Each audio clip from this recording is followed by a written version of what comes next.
First contact, the diplomatic station Harmony orbited the neutral planet.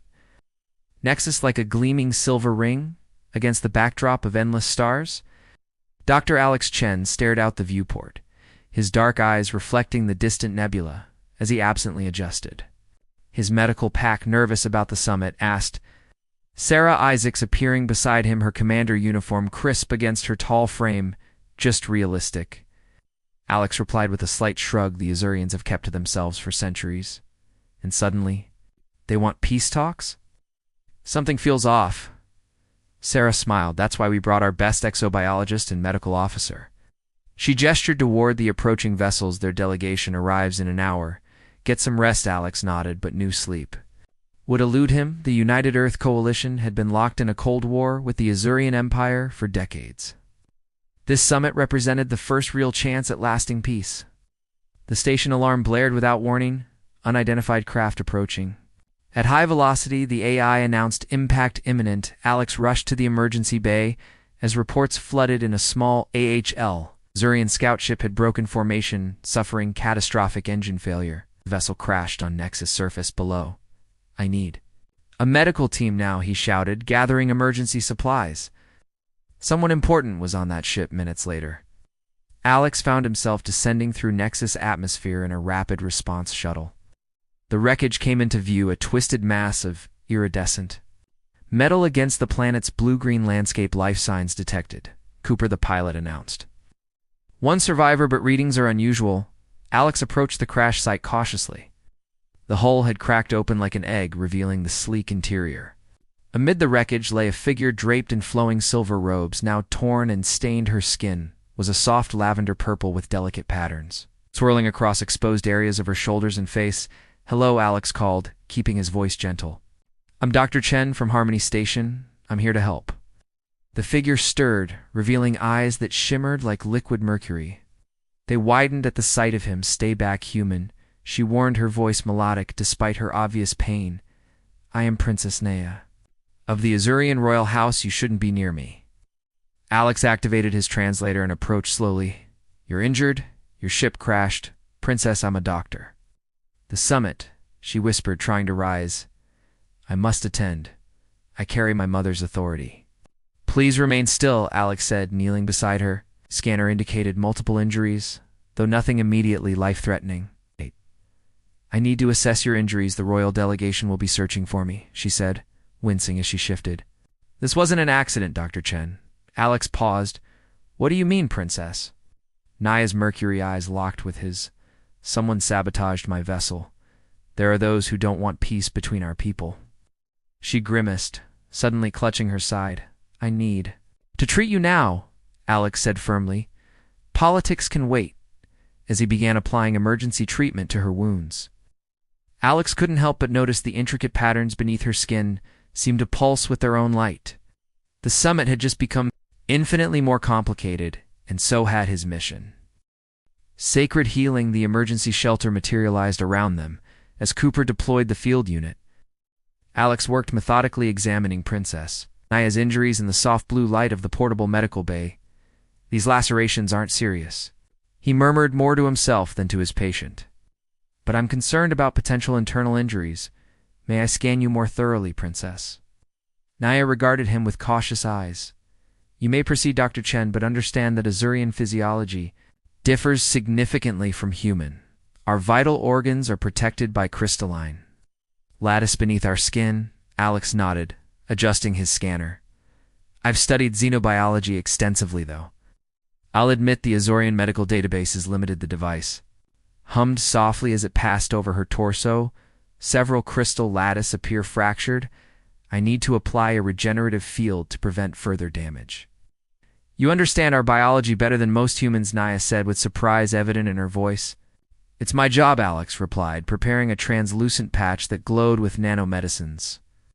This should accelerate your natural healing processes, but I need to apply it directly to the damaged areas. Naya hesitated, then slowly shifted her torn robes to expose her shoulder and side. The patterns beneath her purple skin pulsed more intensely now, swirls of silver and blue light dancing like electric currents.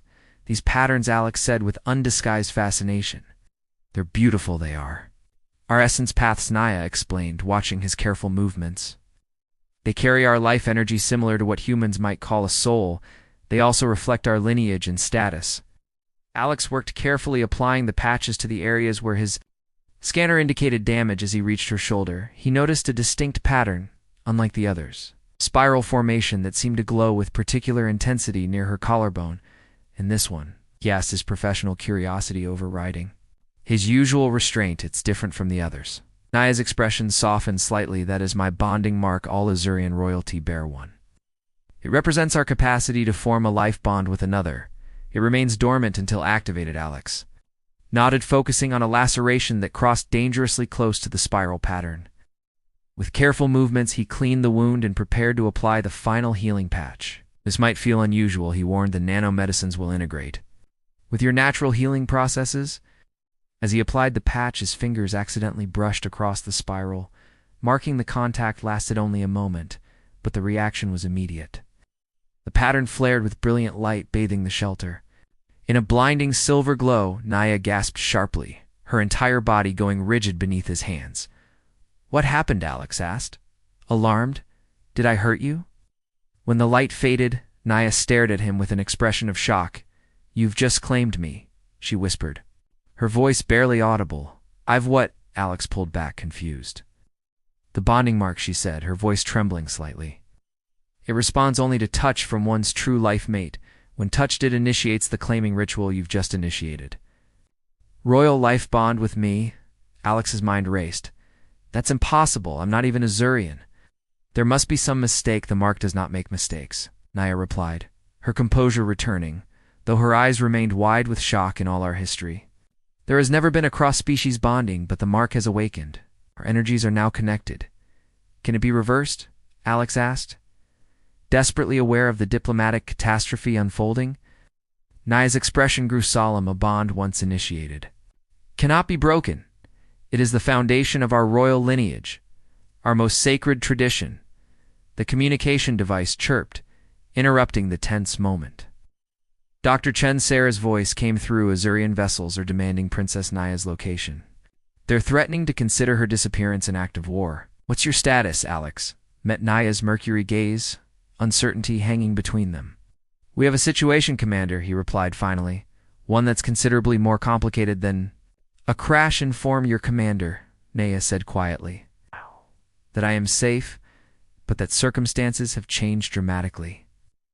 Tell her that according to Azurian law, I have been claimed in bond by a human physician. The silence from the communicator lasted several seconds before Sarah responded, please tell me this is some kind of translation error. I wish it were, Alex said, never breaking eye contact with the princess whose life he had just become inexplicably bound to. We'll explain when we return to Harmony, but you should probably alert the diplomatic team. We've got a situation that wasn't covered in the briefing. Cultural complications. The Harmony Station's central chamber buzzed with tension as representatives from both delegations gathered around the oval conference table. Alex stood uncomfortably beside Princess Naya, feeling every eye in the room fixed upon them. This is unprecedented, Ambassador Kai declared, his weathered face creased with concern. You're telling us that Dr. Chen has accidentally entered into some kind of marriage with the Azurian princess. It is not marriage as humans understand it. High Consultaries of the Azurian delegation corrected his silver robes, matching his stern demeanor. A life bond is a sacred connection of essence paths, transcends your concept of political unions. Sarah leaned forward. Whatever we call. And I think we all agree this complicates the peace negotiations. Complicates. Tari's echoed with a sharp laugh that held no humor. It shatters them, human. The royal bonding mark has not activated in 3 generations of the imperial line. Its activation, now with an alien no less, suggests interference with sacred matters. I assure you, it was entirely accidental, Alex interjected. I was providing medical care following the crash. Princess Naya, who had remained silent until now, spoke. The circumstances are unusual, but the mark's response was genuine. High Consul, our traditions teach that the mark recognizes its true complement regardless of expectation or intention. Princess Therese hissed, you cannot possibly suggest accepting this bond. The Emperor, your father will never recognize a human as your consort, much less as a member of the royal house my father sent me to forge peace. Naya replied, her voice gaining strength. Perhaps this unexpected bond serves that purpose in ways we had not imagined. Ambassador Kai rubbed his temple. Dr. Chen is not a diplomat. He's a medical officer with no political training or authority. We cannot restructure our entire approach to these negotiations around an accidental biological reaction with respect, Ambassador Alex said, finding his voice. I didn't ask for this bond. I won't pretend it didn't happen either. If understanding this connection helps build bridges between our peoples, isn't that worth exploring? Consul Arya of the Azurian delegation, who had been quietly observing, finally spoke her voice. Surprisingly gentle, the ancient texts do speak of the mark's wisdom transcending conscious desire. Perhaps we should consult the elders before dismissing this development. Summit cannot proceed with this uncertainty hanging over us. Terry's insisted the royal house must be consulted. Sarah exchanged glances with Ambassador Kai before addressing the room. We propose a 3-day recess, while both delegations consult. With their respective authorities, Dr. Chen and Princess Naya will remain under observation here at Harmony Station. Under guard, you mean? Naya said sharply. Under protection, Sarah corrected. Princess's ship was sabotaged, remember, someone doesn't. Want these peace talks to succeed as the meeting adjourned? Alex found himself alone with Naya in an observation lounge, stars stretching endlessly beyond the viewport. I've created quite a mess, haven't I? He said, breaking the uncomfortable silence. Naya turned to him, her mercury eyes reflecting the starlight. You act as though this bond is a diplomatic inconvenience, Dr. Chen, isn't it? He asked, genuinely confused. Your consul certainly thinks so. Terry's represents the old guard, she replied, moving. Closer those who fear change and cling to isolation. But I was selected as envoy because I believe in a different future. She hesitated, then added, May I show you something? Without waiting for his response? She took his hand and placed it gently.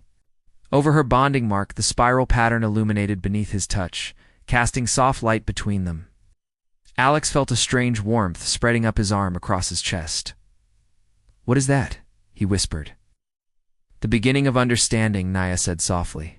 The bond allows us to sense each other's essence. Our minds remain separate, but our emotional states become accessible to one another. It is how Azorian bonded pairs build trust. Alex was startled to realize he could indeed sense emotions not his own, a current of determination tinged with curiosity and something else, something warmer. This is impossible, he said, though he couldn't bring himself to break the contact. And yet it is happening, she replied, which makes me wonder what else we've been wrong about. Can humans and Azurians truly not coexist, Dr. Chen? Or have we simply never tried to understand one another? Alex, he said quietly, if we're apparently bonded for life, you might as well use my given name. A small smile touched her lips. Alex, then, and you may call me Naya, without the title when we are alone at least. The ship's AI interrupted the moment. Security alert. Unauthorized access detected in diplomatic quarters. Alex reluctantly withdrew his hand. Someone's moving quickly to disrupt things. Yes, Naya agreed, her expression hardening, and I fear this is only the beginning.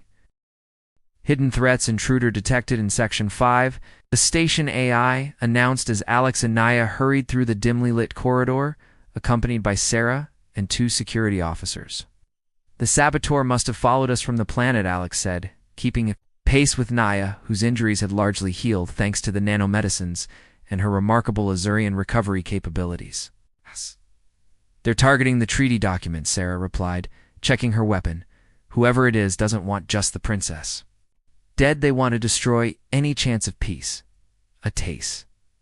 Blast echoed from ahead, sending them diving for cover. Naya's hand found Alex's in the chaos, their newly formed bond flaring with shared adrenaline. I can sense them, Naya whispered, her eyes widening. Alex, there's something familiar. Before he could respond, a figure emerged from the smoke wearing the insignia of both human and Azurian military commander Rena. One of Sarah's own security officers. Traitor, Sarah shouted, taking aim. Visionaries. Not traitors, Rena replied, her weapon trained on Naya. Both our species are meant to remain pure, separate. The bond between you two is an abomination. Alex felt a surge of protectiveness through the bond, as he positioned himself before Naya. "You're wrong. The bond proves we're more compatible than anyone imagined." "Which is exactly why you must both die," Rena snarled, "along with these peace talks." What happened next unfolded in seconds. Sarah fired. Rena dodged the saboteur's weapon, discharged. As Alex pulled Naya aside, the energy blast grazing his shoulder, instead of pain, he felt the bond between them pulse with unexpected power. Naya's essence paths flared visible through her skin in response. "Our bond," Naya gasped. "It's protecting." "You taking advantage of the distraction," Sarah tackled, Rena disarming her, as security personnel swarmed the corridor later. In the medical bay, as Alex's wound was treated, Naya sat beside him, her fingers intertwined with his. "Your energy sustained?" "Me," he said with wonder. "I could feel it. The bond grows stronger," she replied. Far faster than is traditional, her mercury eyes met his eye. "Feel things for you, Alex, things I cannot explain rationally." He smiled despite the pain. "Nothing about. This situation is rational, Naya, but I feel it too." She leaned forward hesitantly, then pressed her lips to his. The kiss sent pulses of light cascading through her visible essence paths, illuminating the dim room as the bond between them deepened. Beyond accident, into choice-chosen bonds, the Grand Hall of Harmony Station glowed with the combined ceremonial lights of both delegations. High Consultaries stood with obvious reluctance beside Ambassador Kai as Alex and Naya approached the central dais. "The attempted sabotage has been contained," Sarah announced to the assembled dignitaries. "The conspirators included radical elements from both our peoples, those who fear change more than they desire peace." Naya stepped forward, her royal robes flowing around her, purple skin luminescent in the chamber's light. "What began as accident has revealed truth. The bond between myself and Dr. Alex Chen proves what we had only theorized, that humans and Azurians share compatible essence despite our physical differences." Alex joined her, their hands naturally finding each other. "Our bond has grown stronger, not weaker, these past days. It defies explanation, yet exists as living proof that our peoples need not remain divided." Ambassador Kai nodded thoughtfully. "The Emperor has reviewed the ancient texts and consulted with the Azurian elders. They believe this unprecedented bond may indeed be the pathway to lasting peace, a bond bridge." Tarice acknowledged reluctantly, the first of its kind. Alex felt Naya's emotions flowing through their connection, pride, hope, and something deeper, something that made his heart race. "The treaty will proceed," Kai declared, "with one amendment. The bond between Princess Naya and Dr. Chen will be formally recognized by both governments as the first official union between our peoples." Later, as celebrations continued around them, Alex led Naya to the station's observatory, the stars bearing witness to their private moment. "Are you certain about this?" he asked, tracing the now familiar spiral pattern on her collarbone. "Your life will never be the same, nor will yours," she replied, her mercury eyes shining. "But I have seen your heart through our bond." Alex felt your compassion, your courage. "I choose this bond freely now, regardless of how it began, as do I," he whispered, drawing her close. "Whatever comes next, we face together." Their kiss sealed more than a diplomatic agreement as Naya's essence paths illuminated with brilliant light, merging with the subtle energy that Alex now realized had always existed within him, waiting to be awakened by an accidental touch that proved to be destiny. The stars beyond the viewport seemed to shine brighter as two worlds began the journey toward understanding that what makes us different may ultimately be what brings us together.